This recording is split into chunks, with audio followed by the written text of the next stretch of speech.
Bom dia, Mário Nogueira. O que será a iniciativa Professores na Campanha? Olá, bom dia. Esta iniciativa será a oportunidade de, ao longo da campanha eleitoral, os professores estarem na rua. Isso é importante, contactar a população, dar a conhecer os motivos por que lutam, reafirmar as suas propostas e as reivindicações também, que são aquelas que os continuarão a levar à luta, se for necessário. E isto é importante que esteja claro antes de se conhecer a composição do Parlamento e quem irá governar. E, portanto, é agora que temos de reafirmar posições. E esta iniciativa vai percorrer todo o país? Sim, nós iremos de norte a sul, no continente, e também estaremos nas regiões autónomas, aliás, serão as duas últimas iniciativas. Nos 10 dias úteis da campanha, vamos ter 20 concentrações com professores, 2 por dia, a primeira sempre de manhã às 10 da manhã e a segunda às 15 horas, portanto às 3 da tarde. Em cada um dos dias, para além das questões gerais sobre a profissão, e também sobre a escola pública e a educação em geral, haverá sempre um tema que vai merecer um particular destaque, maior destaque. Portanto, não será sempre a repetir a mesma intervenção. Então, nestas eleições, o que se joga? Joga-se o futuro do país, evidentemente, e no caso da educação, então, claramente o futuro da escola pública e dos seus profissionais. Se nós olharmos para os programas eleitorais que foram apresentados pelos partidos, há motivos, efetivamente, para nos preocuparmos. Bem, mas, no entanto, todos os partidos se dizem favoráveis à recuperação do tempo de serviço dos professores. Isso é verdade, e a luta dos professores a tal os obrigou, mas isso não nos descansa e por 2 motivos principais. Em primeiro lugar, porque nós sabemos do passado que muitas promessas eleitorais, algumas até tendo constado dos programas dos governos, ficam pelo caminho ou exigem muita luta para que se concretizem. Mas também porque os programas, e aqui sobretudo dos partidos de direita, e basta lê-los para constatar isso, têm a mira apontada à escola pública e claramente aos seus profissionais. Mas como assim?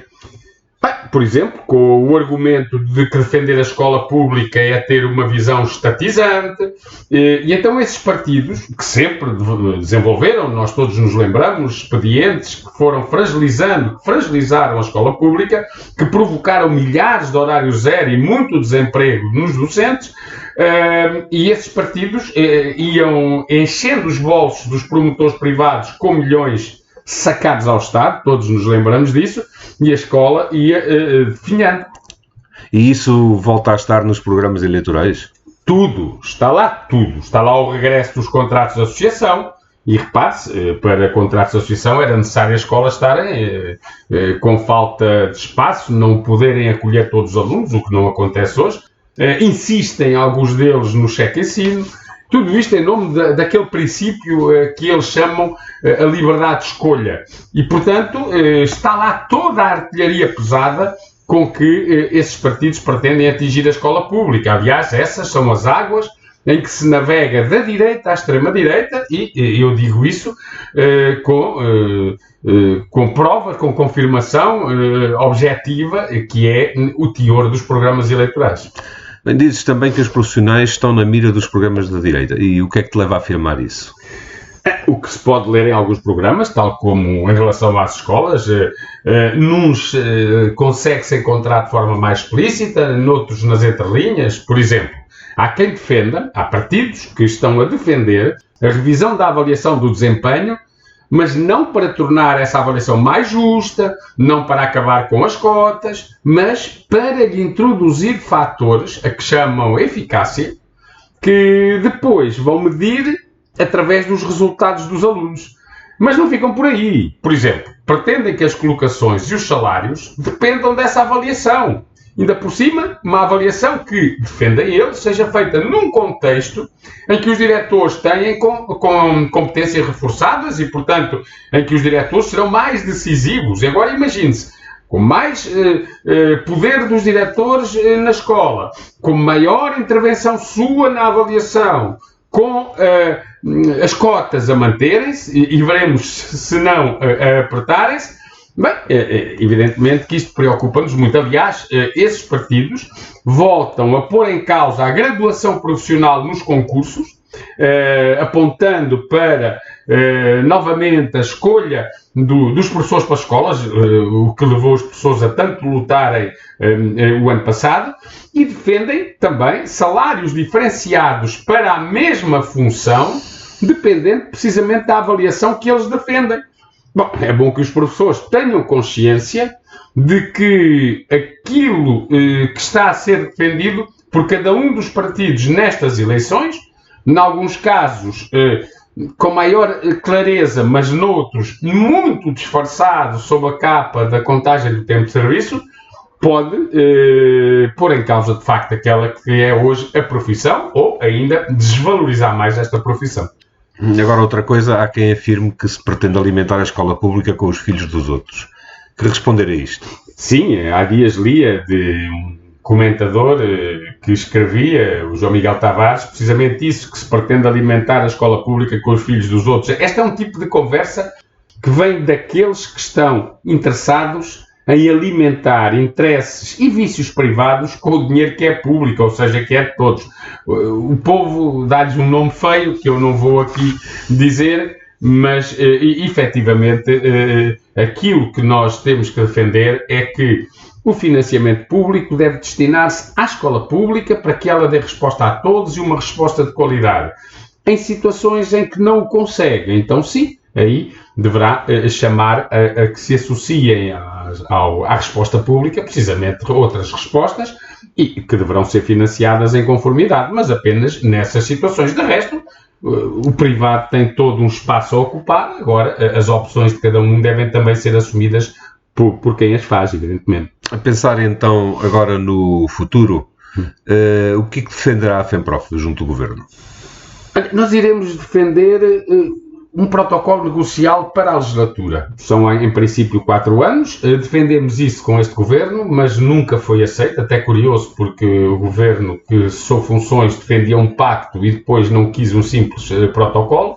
E um protocolo que contemple medidas que tornem atrativa a profissão, ao nível da carreira, evidentemente, isso não está em causa, isso é, digamos, prioritário, mas também no sentido de promover a estabilidade, pondo fim à precariedade, e também com concursos justos, porque este regime que agora foi aprovado ainda necessita de vários ajustamentos. Depois, também a melhoria das condições de trabalho, o rejuvenescimento da profissão é importantíssimo, e ao contrário do que temos ouvido, de que para superar a falta de professores chamavam-se os aposentados, além de ser discutível se eles quereriam voltar, isso não vai, de certeza, ao encontro do que é necessário, que é rejuvenescer, e a aprovação de um regime específico de aposentação. É preciso garantir uma efetiva proteção também a quem se encontra doente, e aqui revendo de forma positiva o regime de mobilidade por doença. É preciso que haja investimento na escola pública para que a educação inclusiva, que tanto se fala, que tanto enche a boca dos governantes, seja uma realidade. Mas para isso é necessário o reforço de recursos e também continuaremos a defender, claro, a democratização da gestão. Esta gestão não serve, é necessária uma gestão democrática, o fim dos mega-agrupamentos e, importante ainda, a reversão do processo de municipalização, que não vai ser por aí que se dá resposta aos problemas. Ainda voltando um bocadinho atrás, falaste em descontentamento com as anteriores governações. Quais foram os aspectos, a teu ver, claro, mais negativos das políticas que foram desenvolvidas pelos últimos governos? Isso, a lista era imensa. Embora, verdade se diga que alguns deles, mesmo assim, não foram tão graves, porque a luta dos professores impediu que alguns objetivos dos governantes tivesse concretizado ou até conseguimos reverter outros. Lembro, por exemplo, a divisão da carreira, que foi combatida e que se alterou. Lembro-me, por exemplo, dos concursos que o anterior ministro pretendia, aliás, o ainda ministro pretendia que fosse feito para as escolas e manteve-se a graduação profissional, mas só para lembrar alguns dos aspectos mais negativos, por exemplo, o governo de Sócrates, duas grandes medidas desse governo, claramente, contra a educação e os professores. A distribuição do ECD, com a divisão da carreira em categorias, e foi com ele, nesse governo, Luís Rodrigues também, que deram a última machadada no que ainda havia de gestão democrática nas escolas. Se depois avançarmos para o tempo de Passos Coelho e do Paulo Portas, portanto, o governo seguinte, foram os horários zero, que dispararam, o desemprego, que disparou, provocados quer um, quer outro, por medidas como o aumento do número de alunos por turma, precisamente a proliferação de contratos de associação ou o agravamento dos horários de trabalho. Aliás, nesta altura, as consequências destas medidas foram de tal ordem que o Passos Coelho até recomendava às pessoas que imigrassem, e muitos emigraram e não voltaram, não só para o estrangeiro, mas até para outras profissões também. Não é? Aqui dos governos de António Costa, bom, ainda está tudo mais fresco, mas claramente o tempo de serviço por recuperar.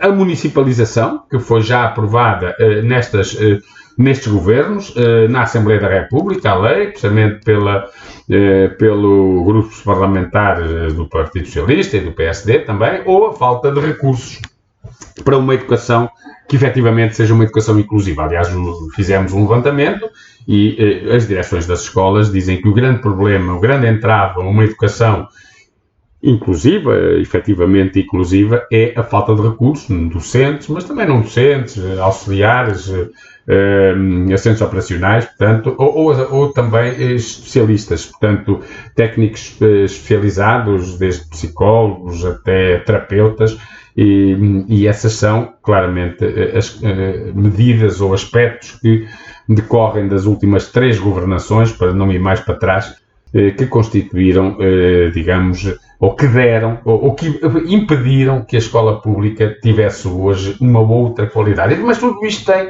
um denominador comum, chama-se desinvestimento, chama-se subfinanciamento, e esse é um dos problemas que têm que ser ultrapassados no futuro.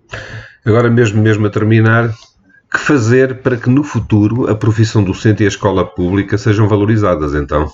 Sim, eu acho que neste momento é precisamente reafirmar as nossas exigências, ainda antes de se conhecer o governo que vamos ter, e, portanto, para que todos saibam por que objetivos é que as pessoas estão disponíveis para lutar caso não haja respostas aos problemas, e daí a importância da iniciativa Pessoas na Campanha, que vai decorrer durante os dias úteis da campanha eleitoral.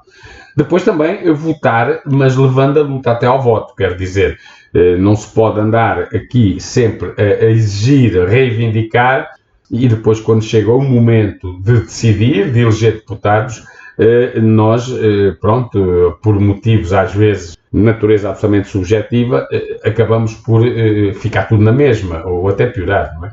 E depois estar disponível para continuar a lutar. Nós, claramente e sabemos isso, mesmo em relação a aspectos que hoje estão nos programas eleitorais, depois às vezes concretizá-los, já o disse atrás, exige luta e, portanto, continuar disponíveis para lutar.